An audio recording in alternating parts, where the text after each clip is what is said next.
Welcome to the Cooking Odyssey. Chef Vasilis Kalidis will once again be joining us, and we'll be making yaprakia, stuffed cabbage, followed by baked chicken with rice and saffron, and we'll finish it off with a refreshing honey saffron beverage.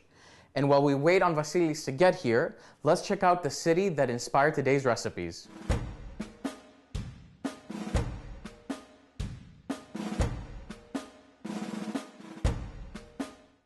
In northern Greece, located 75 miles southwest of Thessaloniki, at the crossroads of Central Macedonia, Epirus and Thessaly, we are in the capital of the western prefecture of Macedonia, where the most coveted saffron, or krokos, in the world is cultivated. Welcome to Kozani. Located in northern Greece, Kozani is a city of rustic beauty and deep-rooted history. Large brick buildings, an old clock tower, and walkways made of stone and rock lead the traveler through a city that is classically beautiful and historically alive.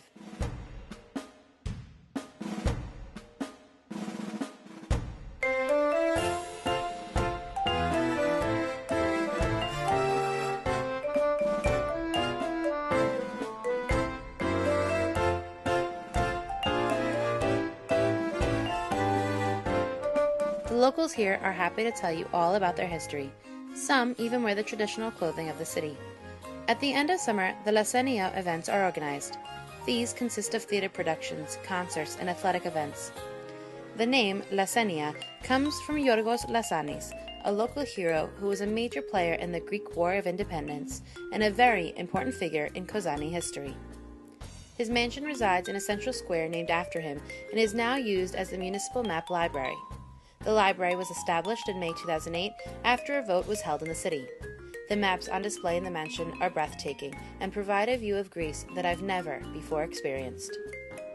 Travel maps of Western Macedonia, character maps of the world and its history, all hanging on the walls of this large mansion, tell a story of a great country and its history.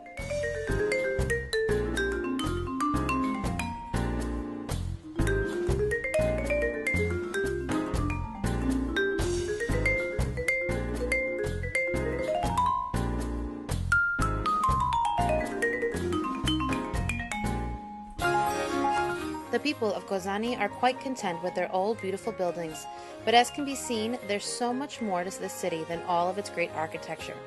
There is also a deep and rich history that is kept safe by the people of Kozani. The Historical, Folklore, and Natural History Museum of Kozani is also definitely a place worth visiting. After all of this great sightseeing I'd been doing, I worked up a pretty big appetite. And when I told my friends I'd be visiting Kozani, they told me I had to look up a great local restaurant called yaprakia, which in English means stuffed cabbage. Yaprakia, or stuffed cabbage, is a traditional dish of Kozani. I'm here with Spiros of Chrysos Koufo to learn this dish firsthand. According to Spiro, to make yaprakia, we'll need cabbage, ground beef, onions, cut tomatoes, white rice, olive oil, allspice, black pepper, ground pepper, red peppers, and sea salt. Just add all of the ingredients together into a large bowl and mix them. Go ahead and use your hands. Your next charge will be to lie out your cabbage leaf flat out on the counter or table in front of you. Add some of your mixture onto the cabbage and roll. Repeat until all the mixture is used. Put a few cabbage leaves at the bottom of a large pot, almost creating a bed of cabbage. Then add your rolled up stuffed cabbage. Place a plate on top. Add some water and cover the pot. Then bring the pot to the stove and you're done. Don't worry if you didn't catch exactly how Chef Spiro made this delicious meal. Yanni, back in our studio kitchen, will be able to show you exactly how to make your very own stuffed cabbage at home, step by step and cabbage leaf by cabbage leaf. You have to try this. Welcome back. It's great to have in our kitchen again Vasilis Kalidis. Welcome. Thank you, Yanis. How are you? Very well. And what do you have in store for us today? Today we'll be making yaprakia. Actually, it's stuffed cabbage rolls. It's very easy to make. I'm going to show you now. In my hometown, we make yaprakia with lemon sauce. But up there, they have lots of tomato preserves. So they use lots of tomato and they make yaprakia with red sauce. Wonderful. So Vasilis, tell us about the ingredients that we need today for this. Basically, we start with mincemeat. It's a mix of beef and ground pork meat because we need the fat of the pork, a large white onion, finely chopped tomatoes, salt, allspice, half a cup of long grain rice, olive oil, and the most important ingredient, the cabbage. I took a large cabbage and I blanched it in boiling water, and I just took out all the leaves and I kept the heart to make a salad later. Never throw anything away? Yeah, of course. So let's start with the onion.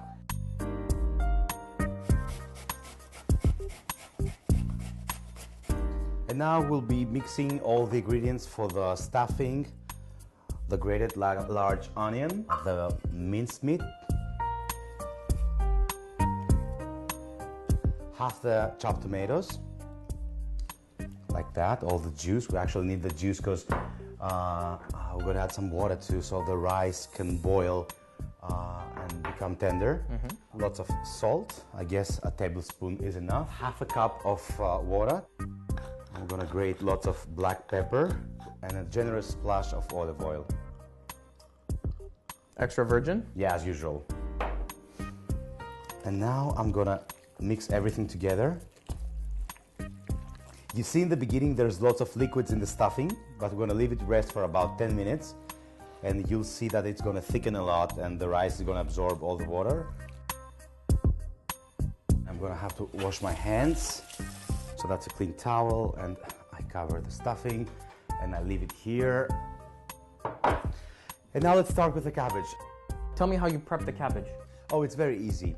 I got a big cabbage and then I blanched it in salted boiling water and I lifted up with a slotted spoon and I tried to divide all the leaves, you know, and separate them from the heart. And actually we end up with this result. Big cabbage leaves, blanched, drained, and now after they're cold, it's very easy. You just cut the veins, the central vein, because you need to have soft leaves to roll them. Okay, so it's very easy. Actually, you cut the central vein like that, and then you have two pieces, and usually you cut them in the middle, and you got two leaves ready to be rolled up. Whether you trim it like that, take all the white parts out, or you cut it lengthwise in the middle, so you end up with two smaller leaves. It's up to you and how easy it is to roll the yaprakia. And look what I'm doing. A big tablespoon of the stuffing. Right in the middle of the leaf?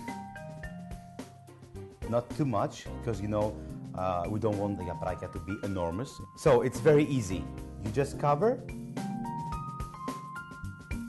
and then you try to roll yaprakia, and you end up with this result. So it's a nice roll. Yeah. Okay. Okay. Another important tip is that you line the base of the Dutch oven with all the hard and veiny leaves like that, so that the rolls won't stick. And then usually you line the rolls in a circle.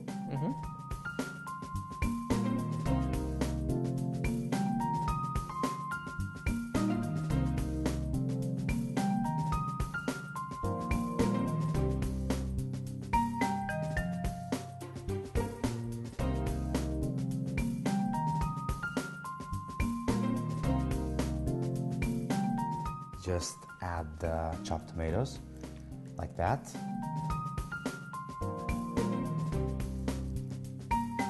Nice colors, right? Some allspice, I guess, like you cannot count them, but a handful is enough. Like that. A tablespoon of salt. Lots of olive oil. I'll add the boiling water, around 2 cups of boiling water. And now you try to cover all the yaprakia like that. So you add weight to it, eh? Yeah. And for extra weight, a small pot filled with water. See? That's how women in Macedonia make yaprakia. And we start the heat. Medium heat is okay because we don't want the yapraika to jump in the Dutch oven. And we have to wait for an hour. Okay, great. Thank you. And in the meantime, let's go back to Kozani and discover a very unique product. While Kozani is known for its beautiful old buildings and great history, it's also known for a small neighborhood lying south of the city called Krokos and its tantalizing namesake, better known as Saffron. Krokos is renowned in Greece and around the world for the production of Greek Macedonian saffron, one of the world's most intense and valuable varieties. Historically, the ancient Minoans were known to produce saffron during the late Bronze Age, but the plant disappeared from Greece until about 300 years ago, when Greek Macedonian traders brought the plant to the region of Kozani. The people of Krokos then began to produce this high-quality Greek red saffron. The spice was also valued by the ancients for its other benefits. Krokos was used to improve the skin, ease coughs, alleviate depression, and even calm nervousness. The spice was considered magical for all that it could do. Cultivating Krokos is not easy, and while the Greeks have been doing it skillfully for more than 300 years, it's easy to understand why the spice is so expensive. A skilled worker can collect 30,000 flowers in a single day, and it takes roughly 75,000 blossoms to produce just a pound of dried saffron threads. The town of Krokos is also the center of the cooperative of saffron producers of Kozani, a company that counts 2,000 members.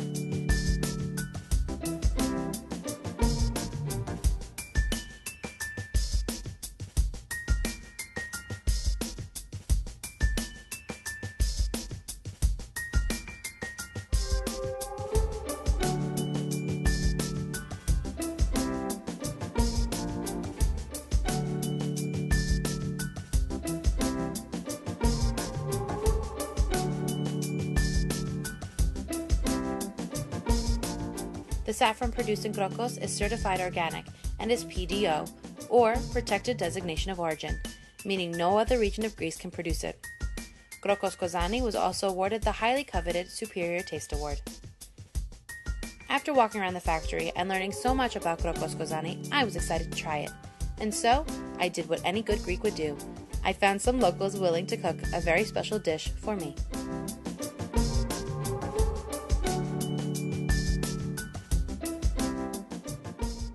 While touring the crocus factory, some of the ladies wanted to pass on their local crocus recipes to me.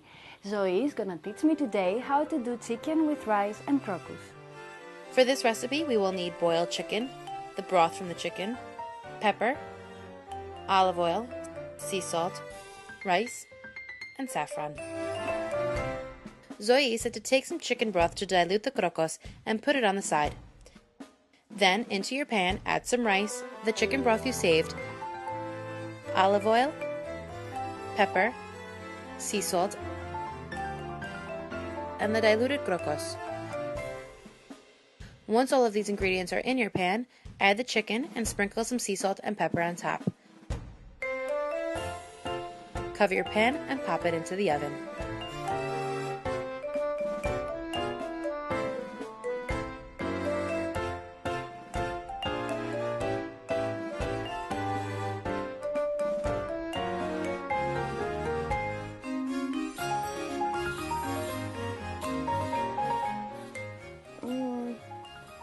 Amazing.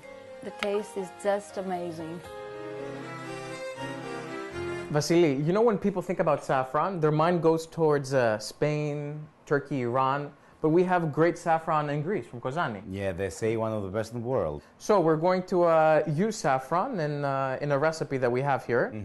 Tell us a little bit about this. It's another traditional dish from northern part of Greece, Macedonia.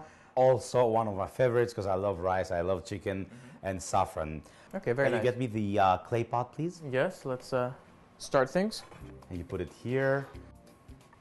Well, I have boiled a large chicken, and I've cut the breasts and the thighs. So I'm gonna put it in the clay pot like that. It's another, as I say, 5 minutes to prepare dish and 30 minutes in the oven. So it's very easy, especially for working mothers. 4 pieces of chicken, and I have measured the broth here. I keep it simmering. It's 6 cups of chicken broth. Okay. Homemade, fresh chicken broth, because that's where the taste is.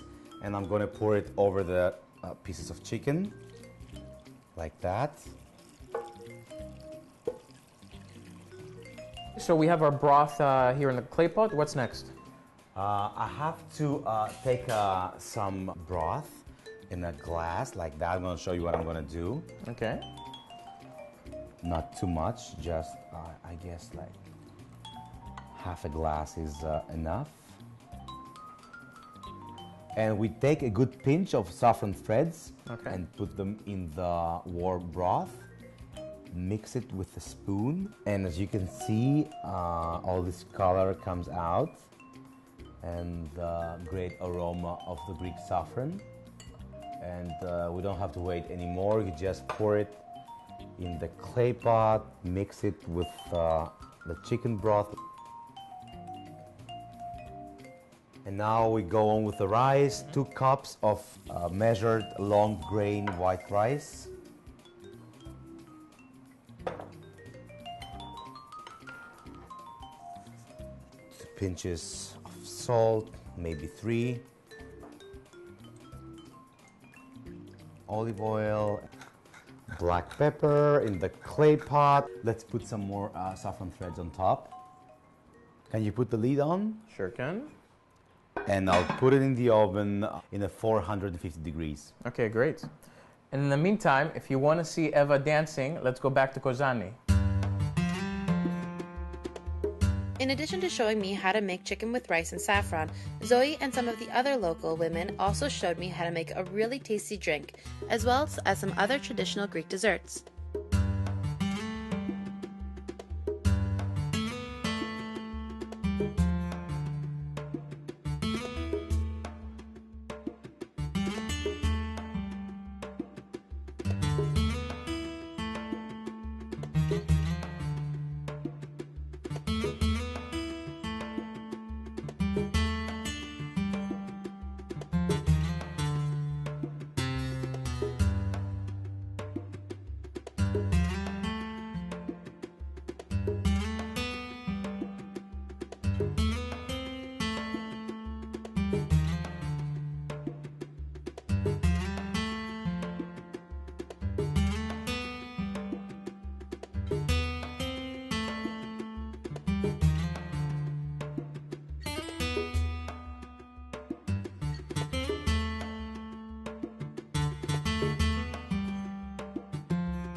After what seemed like hours of delicious food and wonderful conversation, I decided to take a walk and follow the sound of music.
Vasily, good work on the food, eh?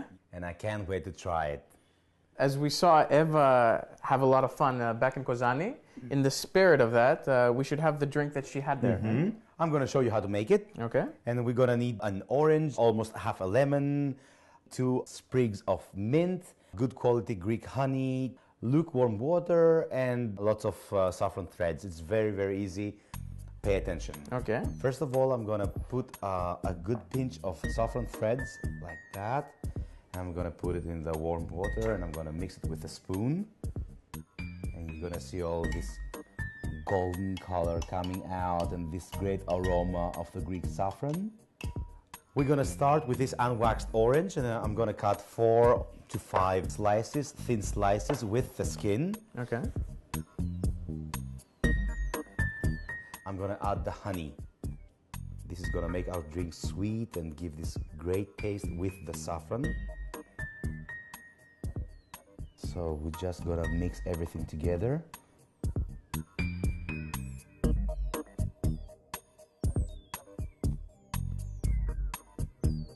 So I'm gonna cut 3 slices of a lemon. I'm gonna add the slices to our drink. Just squeeze the other half of the lemon, like that.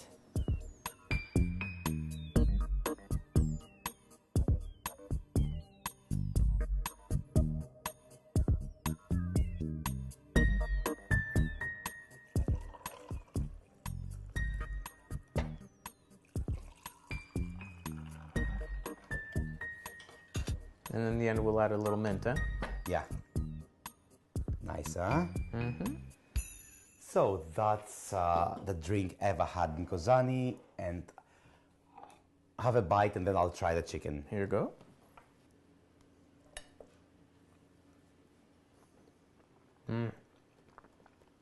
Superb. Really, really nice. A lot of great flavors. I love the smell of the allspice. And I'm gonna have some saffron rice. I love it. I just love it. Yamas, Yamas. thank you for being here. Thank you for the wonderful food, and we will see you on the next episode of the Cooking Odyssey. Join us on the next episode of the Cooking Odyssey, where we make a day trip to a little island with a unique history, learn about the special properties of the Cretan diet, and explore a unique teaching museum where kids learn about history and experience traditions firsthand.